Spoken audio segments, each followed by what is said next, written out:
Pasintabi po sa mga kumakain dyan, pero tingnan nyo, grabe, inamag yung pantry cabinet namin.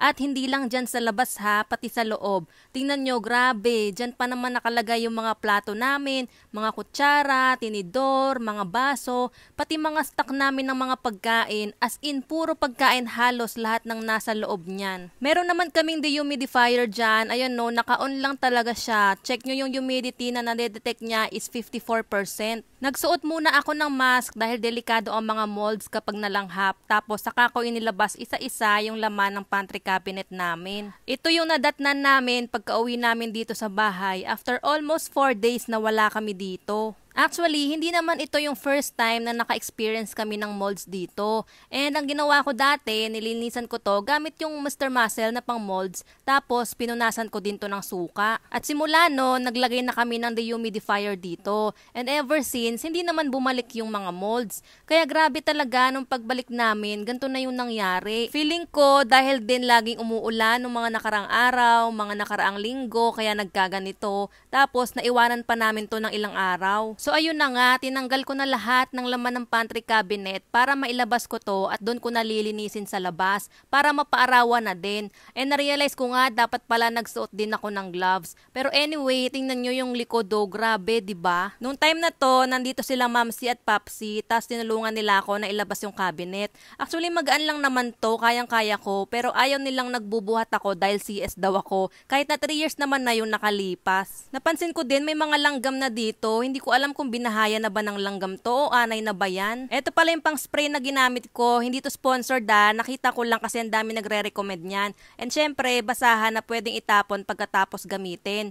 May mga nabasa din kasi ako na yung pinampunas mo daw sa molds, kailangan mo nang itapon yon, hindi na pwede gamitin ulit. Sa totoo lang, itong mismong pantry cabinet, parang gusto ko na din talaga itapon Kasi sabi ko, baka bumalik lang din ulit yung molds, delikado nga, lalo na't may kasama kaming bata dito sa bahay. Pero sabi sa akin ni Mama, sayang naman daw. And sayang naman talaga kasi ang ganda nitong cabinet na to. Tsaka panibagong gastos na naman kung bibili ako ng bagong cabinet.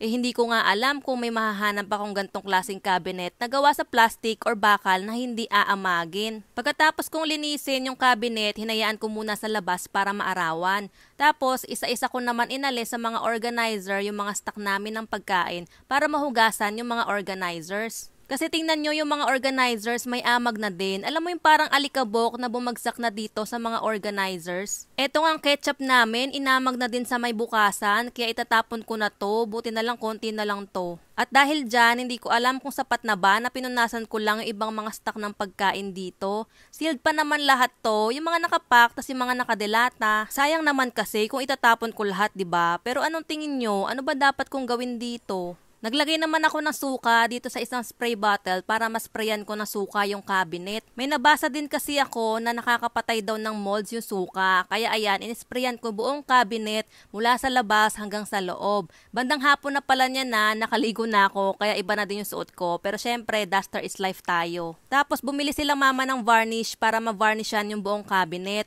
Sabi kasi ni Mama kapag vinarnishan daw, may iwasan ng bumalik yung molds. Di ko alam kung totoo pero ganyan kasi ginagawa nila sa bahay. Yung mga kahoy ng cabinet, kahit yung mga pinto namin, binavarnishan nila. Iwas molds at anay na daw. At ayan na nga, ginabi na si Papa sa paglalagay ng varnish. Iniwan lang yan sa labas magdamag, tas kinabukasan pagbaba namin, napansin ko, nandito na sa loob, magic. Charot. Nilagay na pala ni Daddy Gerald dito bago siya umalis papuntang office. Tapos, isa-isa ko na nilagay sa loob yung mga stock namin ng pagkain. Naisip ko nga kasi sayang naman kung itatapon ko yung mga yan, sealed pa naman lahat yan. So, hindi naman siguro nakapasok yung amag sa loob, 'di ba? Sana talaga hindi na bumalik yung mga molds kasi sobrang hassle talaga maglinis at sobrang time consuming. Tapos, delikado pa lalo na't may kasama kaming bata sa bahay, pwede niyang malanghap yun. Na-experience nyo na ba to? Ano ginawa nyo para di bumalik yung molds?